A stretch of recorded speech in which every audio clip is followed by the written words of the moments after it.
month of October, and dun sa word na discipleship, nandun na po tayo sa letter H, and it talks about humility, harvest, at sa gabi po ito, I would like to share that has something to do with harvest.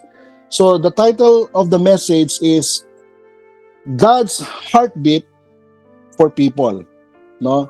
This will help us to discover God's deep love and passion for saving lives.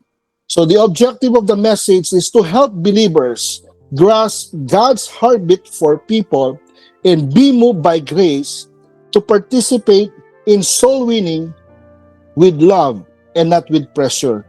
So I can testify that during my early days as a Christian, whenever I see the word evangelism, parati ako nape-pressure. Parang nandun yung feeling na gusto ko mag-involve pero parang ayaw. Kasi ang dami kong mga questions. Lord, paano kung meron silang mga tanong na hindi ko kayang sagutin?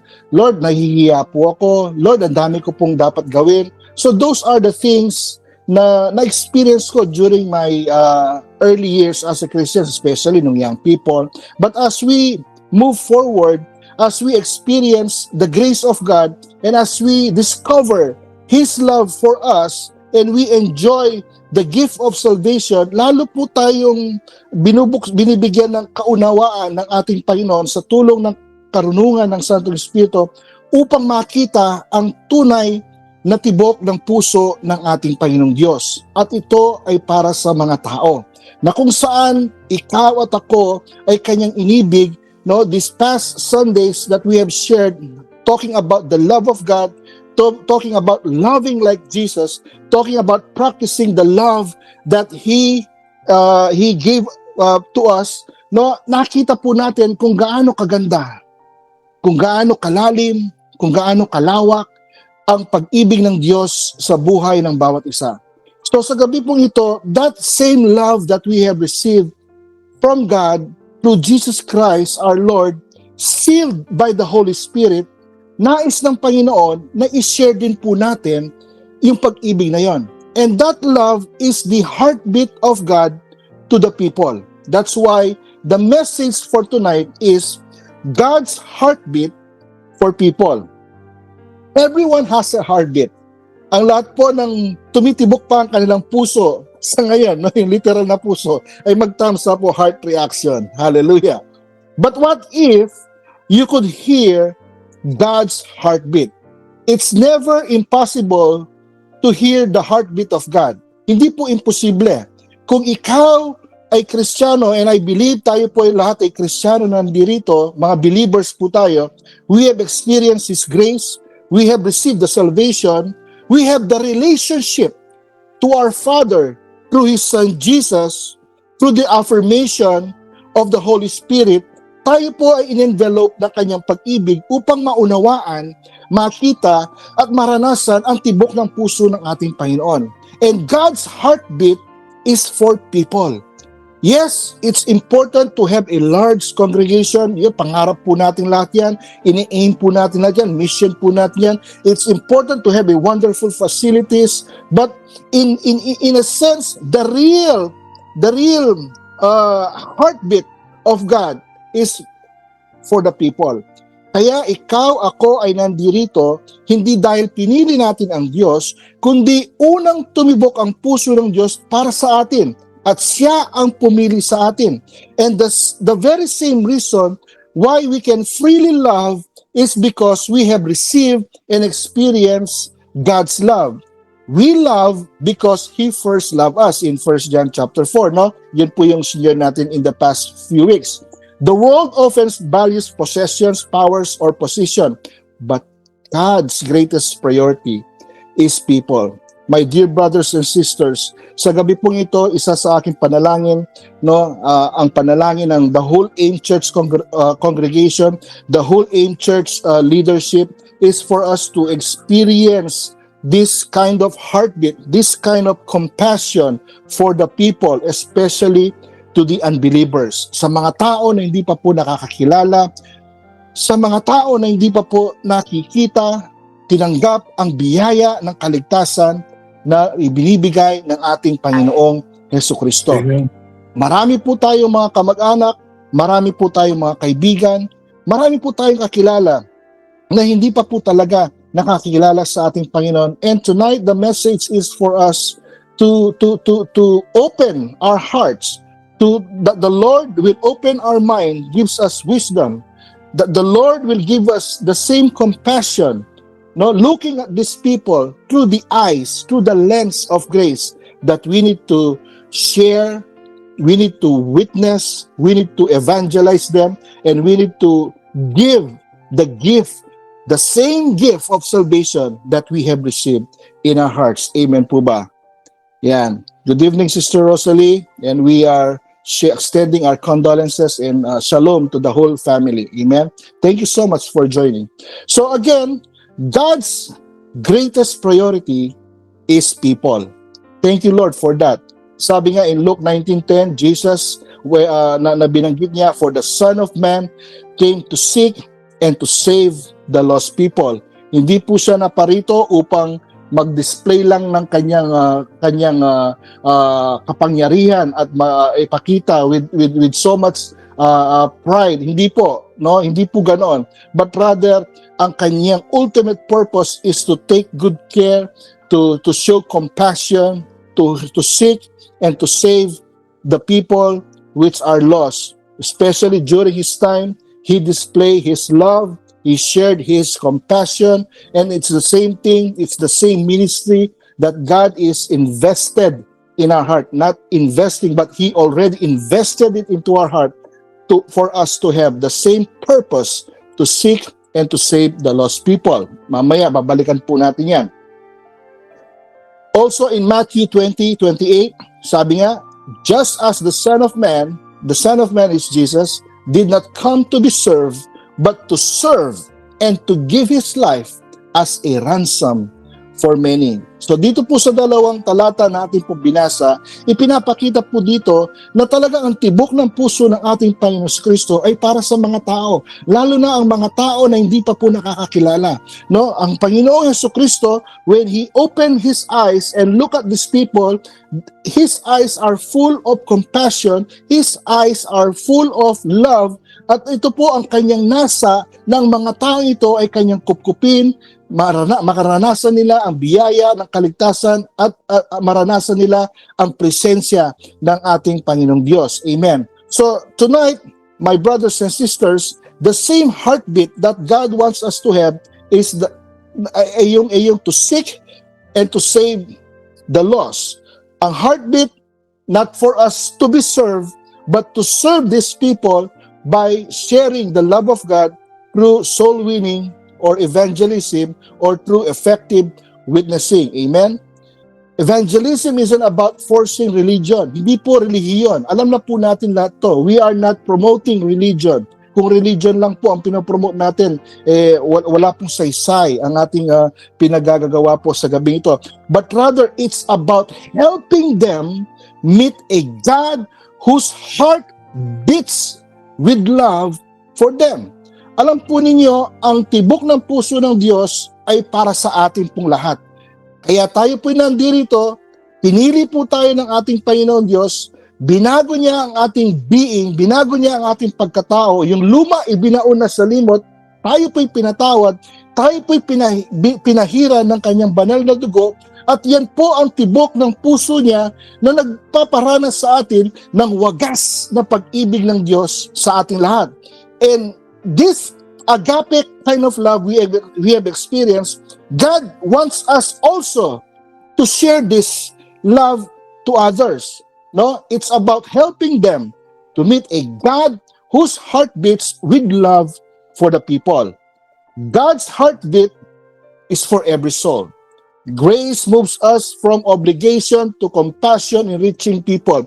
Ito po yung sinasabi ko po kanina. During my early days as a Christian, especially nung young people pa po ako, when I hear preaching such as evangelism o pumunta po tayo sa ganito, but you know what? For me, it's very fearful because parang obligasyon na kapag hindi ko natupad, I feel pity for myself. But God changes. no, my perspective through the messages of grace, and we have received that revelations from God, that grace transform us from obligation to compassion in reaching people. Try to think and try to imagine, ang mga kamag-anak po natin, just recently, napaka-highlight po sa balita yung tinatawag na rapture, no? Indeed, meron pong isang kapatiran nagpatotoo na binuksan muli ng Panginoon ang kanyang kaisipan upang manumbalik, no? Manumbalik sa pagiging maapoy, manumbalik sa paglilingkod. It's not because of performance, but God opened her heart to go back, just like the prodigal son, na nanumbalik sa kanyang ama at makita niya ang wagas na pag-ibig ng Diyos because of this happening, no? Earthquakes, no? Rumors of wars, famine, marami na pong mga senyales. At tunay nga, kahit ngayon, it can happen yung muling pagbabalik ng ating Panginoon. It can happen bukas o sa susunod na buwan. No one can tell the exact date, time, but every date, hindi po isang pananakot, but every dates and time which we are waiting for the Lord is a hopeful reason for us to remain, to enjoy, to share, to experience the gift that we have received from Jesus. Amen po ba?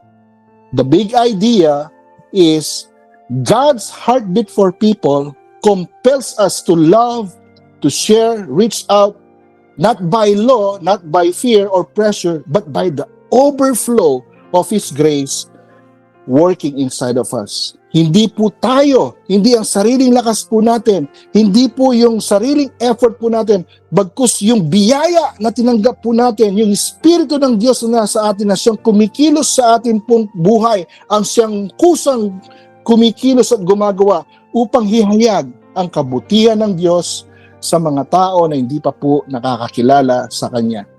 If God's heartbeat is for people, how should His heartbeat shape our own? Kung ang puso ng Diyos ay para sa mga tao, hindi ba dapat ganun din ang puso po natin? Kung ang tibok ng puso ng Diyos ay para sa mga tao, dapat ganun din ang tibok ng puso natin. Marunong magmahal, umunawa, at mag-abot ng biyaya gaya ng pag-abot niya sa atin. We are reflecting kung ano po yung naranasan natin sa ating Panginoon through Jesus Christ our Lord, and sharing this same gesture, same gift sa buhay po ng mga hindi pa mananampalataya. Amen. I would like to share 3 bits, no? The bit of God's heart. Number 1, His heartbeat is love for the world. Yung world po dito talks about people, not the worldly system. Kasi worldly system, bound to be condemned na yan, no? Kundi yung mga tao, mga kaluluwa. Ang tibok ng kanyang puso ay pagmamahal, pag-ibig para sa mga tao. His heartbeat is love for the people. John 3:16, we all know this scripture. For God so loved the world that He gave His only begotten Son, that whoever believes in Him should not perish but have everlasting life. Imagine this, for God so loved the world, He gave His only begotten Son. Ang tindi po nun.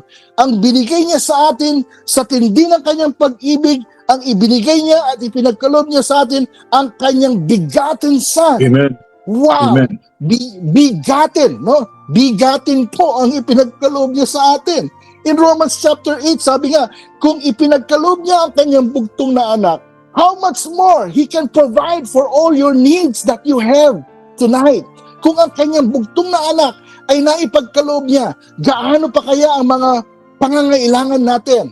Kailangan po natin ng kagalingan, kailangan po natin ng financial provision, kailangan po natin ng kalakasan. Ang lahat ng po yan ay nakapaloob po sa kanyang begotten Son. When we have Jesus, we have the fruit, and we have all these benefits, all these grace blessings that we are enjoying. And that is how much love that He has showered us, how much love that He envelop us. No, for God so loved the world. Alam po ninyo, gas-gas po ang John 3:16. Minsan, hindi na po natin pinapansin to. But when we keep on meditating this, how much the love of the Lord has showered us. For God so loved the world, His only begotten Son. Imagine that. Hindi po anghel, hindi po cherub, hindi po cherubim ang ibinigay niya. Hindi po mga bituin ang nagligtas po sa atin. Hindi nakabase sa kaganapan ng solar system o ng universe, but His only begotten Son ang kanyang ipinagkaloob upang i-restore ang nawalang relationship, upang magkaroon ng reconciliation. In 2 Corinthians, hindi ang tao ang lumapit upang magkaroon ng reconciliation, bagkus ang Diyos mismo ang siyang lumapit upang magkaroon ng reconciliation, ang Diyos at ang tao sa pamamagitan po ng kanyang bugtong na anak. And I can say, wow! Bigatin talaga ang anak ng Diyos na walang iba, ang ating Panginoong Hesus Glory Kristo. to God. Yan ang biyaya. Yes, amen po. Yan ang biyaya na dala-dala po natin sa gabing ito. Kaya mga minamahal kong kapatid, let me encourage you, hindi ka basta-basta, hindi ka pangkaraniwan. Ikaw ay isang anak ng Diyos, kapwa tagapagmana ni Kristo. Tayo po ay iniingatan, tayo po ay minamahal at patuloy na minamahal. Tayo po ay ginagabayan ng Santong Espiritu. The Father loves us with His love. And Jesus Christ fulfilled everything in behalf of us. Ang lahat ng kabigatan na pwede mong sabihin sa gabing ito, ang lahat ng karamdaman na pwede po natin pangalanan sa gabing ito, ang lahat ng yan ay ipinatong sa braso, ipinatong sa shoulder ng ating Panginoong Kristo at ipinako niya sa krus ng Kalbaryo at sinabi niyang tapos na ang lahat. At ito na ang tagumpay na ipinagkakalob ko sa inyo na aking mga anak. Amen. Oh, what a wonderful gesture of love from our Lord and Savior, Jesus Christ. How amazing it is for us to have John chapter 3, verse 16. Amen. John 3:16, ito po yung sinasabi na ang kanyang pag-ibig ay personal, hindi po generic. Minahal ka ng Diyos, it is a personal, customized kind of love. Kung gaano ang pag-ibig na tinanggap ko, it's a different experience, different level na pag-ibig na naranasan mo, kapatid. Pero on a general rule, ang pag-ibig na yan ay totoo. Ang pag-ibig na yan, ang pag-ibig na nagpapalaya. Ang pag-ibig na yan ay pag-ibig na nagpapagaling. And it's personal. Personal kang inibig.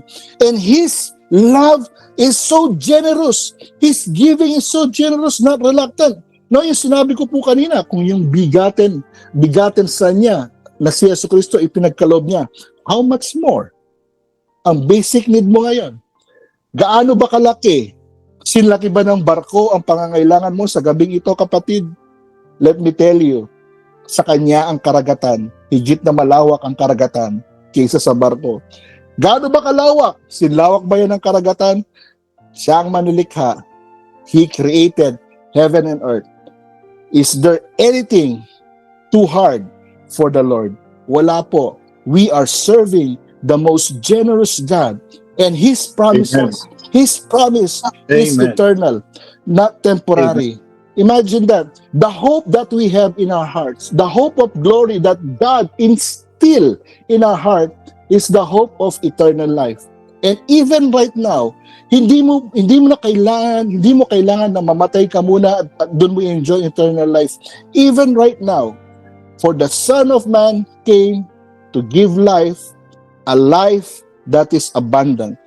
Yan ang buhay. Even ngayon, we are experiencing that kind of love from Jesus. Amen? Imagine the prodigal son, yung sinabi ko po kanina in Luke 15:20. Even when we were far away, the Father's heart was already running toward us. That is His love.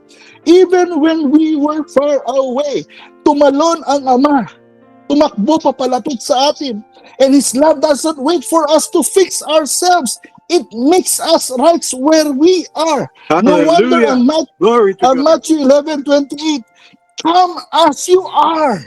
Come as you are. The Lord met us right where we are. Hindi niya rin natin inayaan na makarating sa tarangkahan ng kanyang palasyo. The prodigal son, hindi man niya nga naabot yung gate ng kaharian ng kanyang ama. Malayo pa. Nakita na niya ang kanyang anak. Na iba ang itsura ng kanyang anak. Pero kahit iba ang amoy, iba ang itsura, dahil mas malalim, makapangyarihan ang pag-ibig ng ama, naamoy niya ang kanyang anak na papalapit at papabalik at tumakbo ang kanyang tatay at niyakap niya, hinalikan niya, binihisa niya at pinaghanda niya ng isang napakamagarbong piyesta sa gabing iyon ng muling pagbabalik. Ang kanyang anak na namatay ay muling nabuhay. Ang kanyang anak na bulag ay muling nakakita. Yan ang pag-ibig ng Diyos na nasa atin. Yan ang pag-ibig na dapat din po nating ibahagi sa ating mga kapwa. Evangelism starts with seeing people through the lens of God's love. Not their failures, but their value. Ang kahalagahan ng isang kaluluwa. Imagine that. He can leave the 99 just for one soul. That one soul, minsan, ikaw yon at ako yon na kanyang inakay at ipabilang sa kanyang kaharian. Amen. Number 2, His heartbeat is patience for all. Good evening, Pastor Wilma, Sister Maricel. His heartbeat is patience for all. 2 Peter chapter 3 verse 9. God is never late. His patience is overflowing because His heart is that none would be lost, but that everyone has the chance to turn to Him and experience His tender loving kindness. You know what? Honestly, sa aking puso, kung tatanungin niyo ako, gusto ko na mag-rapture na eh. Gusto ko na talagang maranasan na natin ang muling pagbabalik ng ating Panginoon Kristo.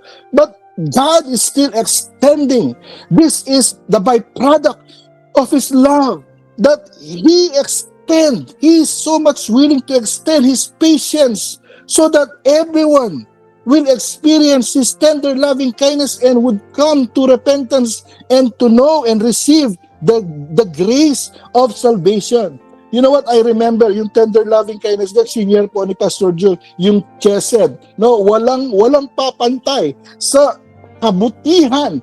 Ang kanyang kabutihan ang siyang humabol sa atin upang muli po tayong manumbalik. At yan hindi dahil sa katapatan mo, kundi dahil sa katapatan ng ating Panginoong Diyos kay Kristo Jesus na kanyang ibinigay upang ang lahat ng tao na nawala ay manumbalik sa kanya at makaranas ng kanyang dakilang pagliligtas. 2 Peter chapter 3 verse 9. This is God waits because people matter. Every people matter. God's patience is filled with kindness, not anger. Kaya nga, kung makikita po natin ang ating pangangaral, we are preaching, yes, there would come a time that the judgment and the wrath of God will come. Pero hindi pa po yun, darating po yan sa kanyang takdang panahon. What was given unto us is to proclaim the good news. Good news po. And that good news is there is a solution sa sakit ng tao. There is a bridge that covers the gap. There is a restoration made available through our Lord and Savior Jesus Christ. The good news of the message of grace is tinapos na ni Kristo ang lahat po ng requirements ng batas, lahat ng requirements ni Moses, lahat ng requirements ng mga propeta. Dahil alam ng Diyos, hindi natin kayang i-fulfill. Si Kristo mismo ang nag-fulfill. And that is the most precious kindness na pwede po nating yakapin. His will is inclusive, not exclusive. Nais ng Diyos, kalooban ng Diyos ng lahat ay mapabilang. Kalooban ng Diyos ng lahat ng tao ay mapabilang. Kaya umiiyak po ang puso ng Diyos kapag nire-reject ang mensahe ng biyaya ng kaligtasan. And yet, God still extending the patience. Keep on, while there is time, while there is season, while there is opportunity. Let us extend the agape kind of love to others. Remember the generation of Noah. During the time of Noah in Genesis chapter 6 and 7, basahin po ninyo yan. Even in judgment, God's heart beats with mercy. Before the flood, He extended time. Imagine that, 120 years. If I'm not mistaken, in Genesis chapter 6 verse 3, He extended time. 120 years po nangangaral si Noah. And this is a big encouragement. Kahit walang nakinig kay Noah, patuloy pa rin siyang nangaral. Ilan po ang nailigtas na tao po during his time? Si Noah, ang asawa niya, ang kanyang 3 anak at ang 3 asawa po nila. So all in all, 8 po sila kung di po ako nagkakamali. Plus ang mga hayop. Imagine sa pangangaral ni Noah, buti pa yung hayop na iligtas in pairs.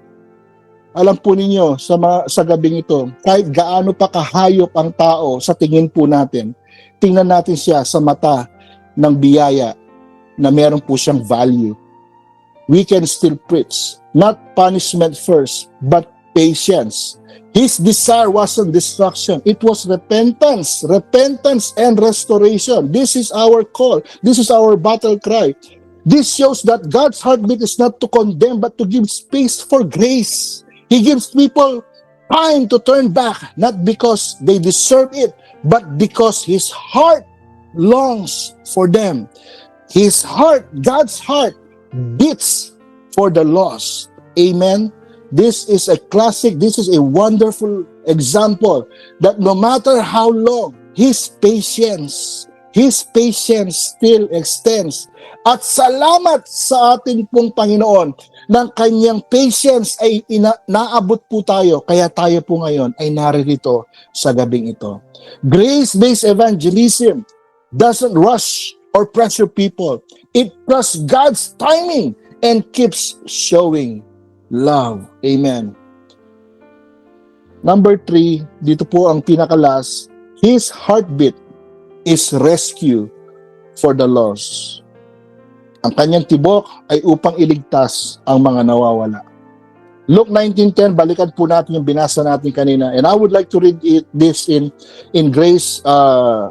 grace-based version. Sabi diyan, Jesus came on a rescue mission to pursue, to find, and embrace the lost until they are safe in His arms of salvation. Mag-heart reaction po ang lahat ng niyayakap na ng kaligtasan ng ating Panginoon Diyos. Amen. Salamat po. No? Jesus is on a rescue mission. Kasama po natin siya. Hindi ka nag-iisa. Siya mismo ang kumikilos, ang kanyang biyaya, ang mismong kumikilos sa buhay natin upang mag-involve, upang kumonek sa rescue mission na yan. To share, to preach the love of God, all by His grace. Luke 19:10, Jesus seeks with intention. Meron po siyang intention. Sa ating pong pag-akay ng kaluluwa, let us be intentional. No, maging intentional po tayo. Hindi yung, ay Lord, bahala na kapag meron ka nilapit sa akin. Hindi yung, Lord, kapag may time na lang ako. Lord, pag natapos na lang ako sa college. Hindi po. Let us be intentional. Let us share. Let us continually, kahit mabigat ang ating mga paa, alalahanin po natin, hindi tayo ang kumikilos, hindi tayo ang gumagawa, kundi ang biyaya ni Kristo ang siyang kumikilos. Jesus saves with compassion. Instead of condemning these people, instead of judging these people, no, sa ating government system, ati-ati po ang government system natin. Merong pro-pula, pro-red, pro-green, pro-yellow, pro-pink, ang dami po. Imagine that kahit saan pa. Let us continually reach them with compassion. dalhin man sa iyo ng Panginoon ang pinaka-worst na kamag-anak mo, love him, love her, and share the gift of grace sa kanyang buhay. And Jesus restores with grace, and we will all experience the embrace of His salvation. Amen. That is Luke chapter 19, verse 10. A classic example here is Zacchaeus. Oh wow, a government official, tax collector. Siguro sa panahon na ito, si Zacchaeus ay isa sa DPWH, District Engine o ano pang pwede natin sabihin, di po ba? But you know what? In his story, Luke chapter 19 verses 5 to 9, basahin po niyo yan, meditate that story. But to summarize the story, sabi dito, when Jesus saw Zacchaeus, he did not see a sinner to condemn. He saw a son to restore. Because si Zacchaeus din po ay kasama po din sa lahi ni Abraham, kaya son to restore. He called him by name, Zacchaeus, come down. Diba sabi niya, went to his home and brought salvation through relationship, not religion. Imagine, ang ating Panginoon, naging intentional siya. Doon sa binasa natin, naging intentional siya. Nagpakita siya ng compassion, nakipag-fellowship siya, kumain siya, umupo siya, pinakinggan niya kung ano ang mga hinaing niya, inahin ni Zacchaeus, and Jesus Christ, manifested the ultimate power of grace in the house of Zacchaeus. No wonder Zacchaeus came to know Jesus Christ as his Master, as his Lord and Savior. Kaya kung babasahin po niyo, sabi nga ni Zacchaeus, Lord, ang kalahati po ng aking ari-arian, ibebenta ko po, ang atong pinagbentahan ay ibibigay ko po sa mga nangangailangan. At kung meron man akong ginaya, sabi ni Zacchaeus, no, ang lahat po ng aking kinuha sa kanila, ibabalik ko ng 4 times. Imagine that. And sabi ng ating Panginoon na pong respond niya, today, the salvation has come into this house. Ang tunay na kaligtasan ay naparaon sa tahanan ni Zacchaeus. Hindi dahil ng magandang loob si Zacchaeus, kundi nakita ni Zacchaeus ang kagandahang loob ni Kristo sa kanyang kapanahunan. To add up, that moment reveals God's heartbeat for people. It is personal, it is pursuing, and patient. Ito, napakaganda nito. Jesus didn't wait for Zacchaeus to change before he came close. His love caused the change. Grace did not demand repentance, but grace produced repentance in the life of Zacchaeus. Hindi sinabi ni Jesus pagdating niya doon, oh Zacchaeus, isa kang tax collector, isa kang masama, magsisi ka na kundi pupunta ka sa impyerno, kundi mamamatay ka ngayon at pumunta ka sa kapamakan. Sayang gawin po ni Kristo yun. But it's not the way of Jesus. The way of grace, sabi niya, pinakita ni Kristo ang kanyang pag-ibig, nakita at naranasan ni Zacchaeus ang biyaya, at ang biyaya na tinanggap ni Zacchaeus ang nag-produce ng repentance. Kaya tingnan po ninyo yung naka-highlight dyan. Salvation came not because Zacchaeus climbed on a tree, but because Jesus looked up and called his name. Nasa taas ka man ng puno sa gabing ito, hindi naligtas si Zacchaeus dahil umakyat siya sa puno. Baka may mga nagtatanong siya, bakit siya umakyat sa puno? Kasi po pandak po si Zacchaeus. Maliit po siya. Sa dami ng tao. Imagine sa dami ng tao, bakit sa Zacchaeus ang tiningnan ni Kristo? Minsan sa ating mga buhay, tayo si Zacchaeus na nasa puno pong yun, ng mga mata ni Kristo ay nakapukol, nakatingin po sa atin. Magmula nang tiningnan tayo ni Kristo, ang kanyang mga mata ay hindi na nawala. Magmula nang tayo po ay isinilang sa mundong ito, actually hindi pa po tayo isinisilang. Alam na ni Kristo kung ano at kung sino po tayo, at ang kanyang pag-ibig ay nakahanda na upang yakapin tayo ng kanyang mayamang biyaya ng kaligtasan. Evangelism is not about finding perfect people. It's about joining Jesus in his rescue mission. Let us join Jesus in his rescue mission, all by his grace. God's heartbeat has always been people. Love that gives, patience that waits, and grace that rescues.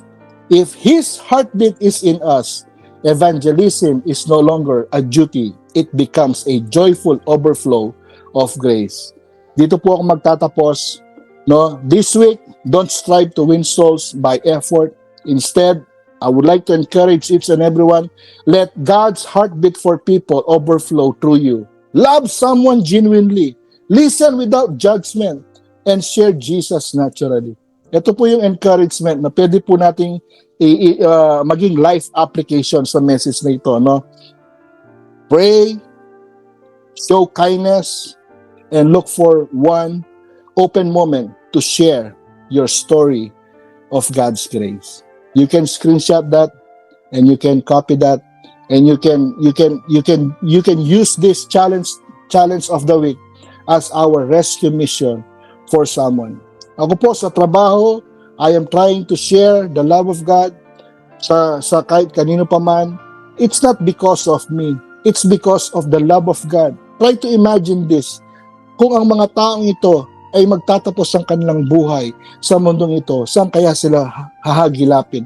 Saan kaya sila pupulutin? No, ang buhay ng tao ay maiksi lamang. Let us all use this mightily sa biyaya ng ating Panginoong Jesucristo. Amen. Magandang gabi po, mga minamahal kong kapatid. Amen. Hallelujah. Thank you, Lord. Pastor Joel, anything to share po? Yung nabanggit mo kanina, Pastor Jay, yung the coming of Jesus dun sa tahanan ni Zacchaeus. Amen. No, and nag-declare si Jesus, today salvation has come to this house. You know, ang kapahayagan doon sa akin, I don't know sa inyo na nakabasa na ng account ngayon about Zacchaeus.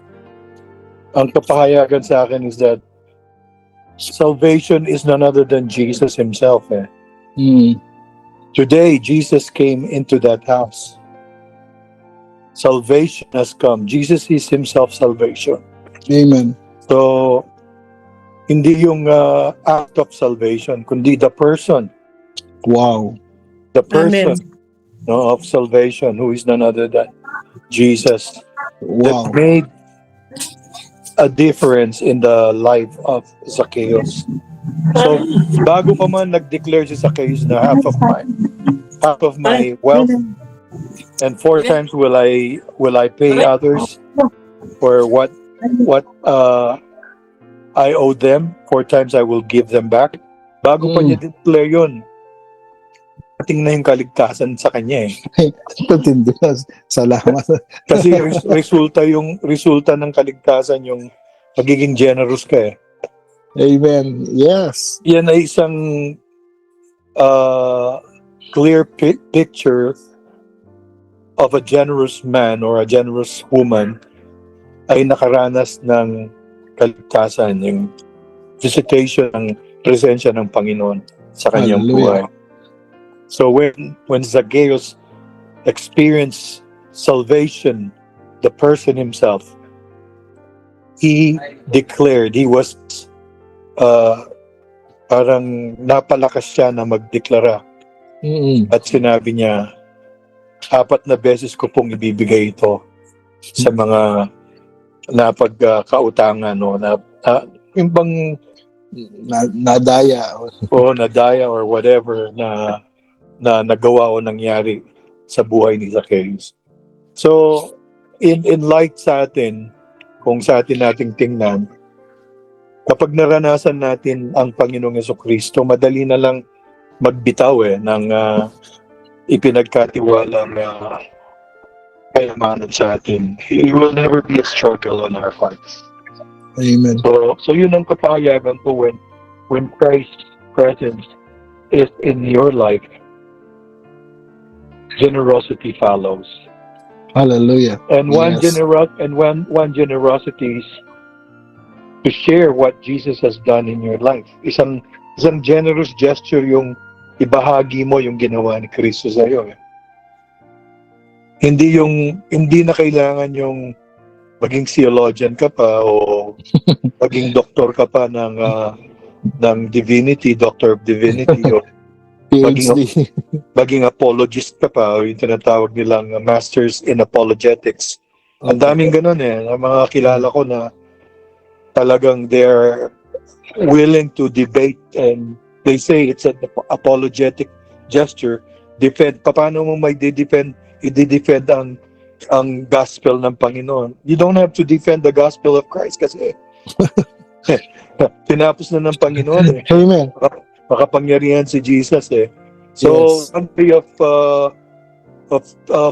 one mark, isang marka ng isang taong nakaranas ng kaligtasan ng presensya ng Panginoon, yung ibinabahagi mo, hindi lang yung material mo, hindi lang yung Yes. treasures mo, but sharing what Jesus has done in your life. Amen. Yun lang. Thank you po. Kanyama na po. Salamat po, Pastor Joel. Thank you for that revelation. It's more than an insight, but the revelation, the person himself. Amen. I would like to add that sa aking notes. Amen. Salamat po. Si Pastora Wilma, nandyan. Narinig ko siya. Parang may...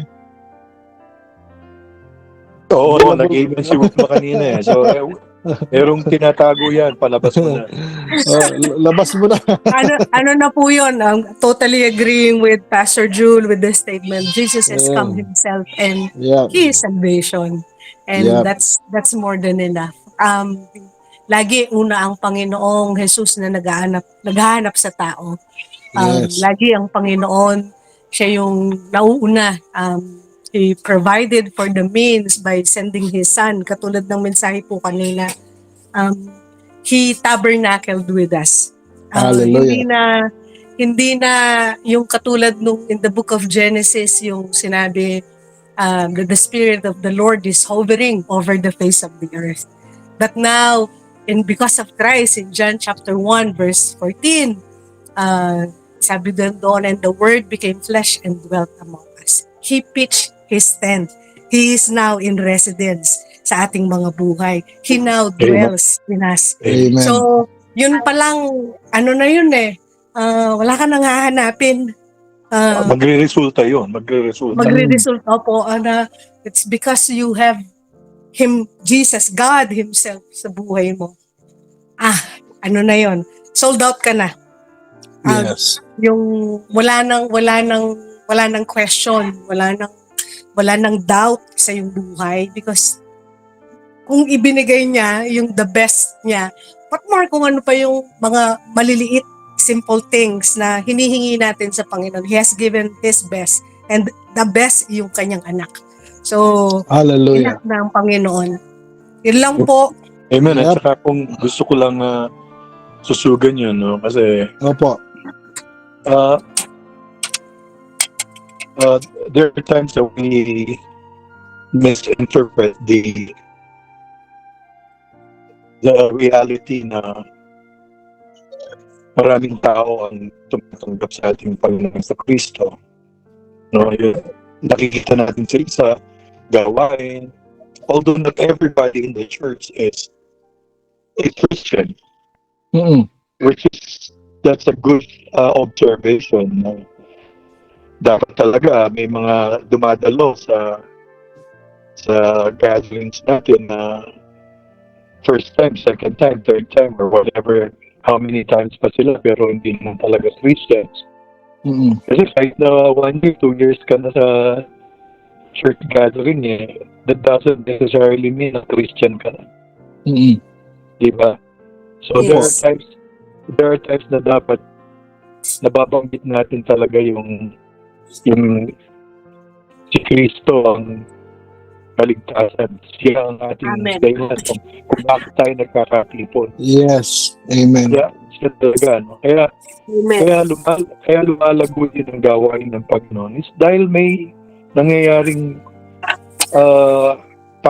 pangangaluluwa. tawag ng mga matatanda. Mga lado. Naluluwa. Yung naluluwa ka, yung your soul winning ang tawag Yeah. doon. Mm.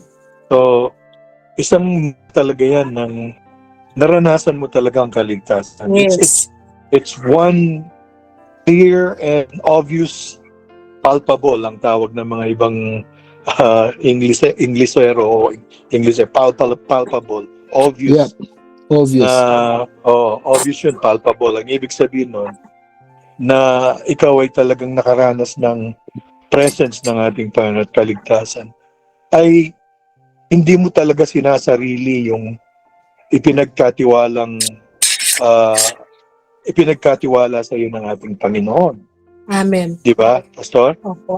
No, Opo, mga opo. kapatid, nandyan, no? You don't monopolize what you have experienced. And Yes. hindi natin kayang sarilinin ang ganda ng biyaya ng Panginoon, yung ganda ng pagpapatawad niya, yung ganda ng hug niya sa atin, yung in-embrace niya tayo despite of who we are and despite of what background na meron tayo, ay talagang isang very evident na mark, evident sa buhay ng isang tunay na mananampalataya ay yung may bahagi niya, may share niya yung kabutihang loob, kahabagan, yung biyaya, pagpapatawad na ginawa ni Kristo sa kanyang buhay. Kaya nandyan tayo sa AIM Church, sa family niya. Yes. Kasi may nag-share sa atin. Ang AIM family may nag-share sa iyo. It doesn't matter what method na i-share si Jesus sa iyo, basta umepekto sa atin. Kasi hindi one method lang ang pag-share. Di ba? Personal. Iba't ibang strategy ang sharing ng gawain ng Panginoon. Meron na nga akong kilalang pastor dahil walang dumadalo sa gawain ng church nila. Pero parang napaisip siya, magpalabas kaya ako ng Jet Li sa isang gabi. Crusada, yung Jet Li na movie. Pinalabas niya. Sabi niya, libre po, manood tayo ng sine dito sa plaza. So, nag-set up sila ng Jet Li movie doon. Tapos, nag-enjoy yung mga tao. Talagang nag-enjoy sa Kung Fu kay Jet Li. Pero, nakalagitnaan, pinost niya yung movie. Opo. At doon sa kalagitnaan, nangaral siya ng kaligtasan. Buong dumalo sa movie watching, naging Christian. So, instant puno ngayon yung church niya. So, maraming strategy. Yun lang sa akin, Pastor Jerry.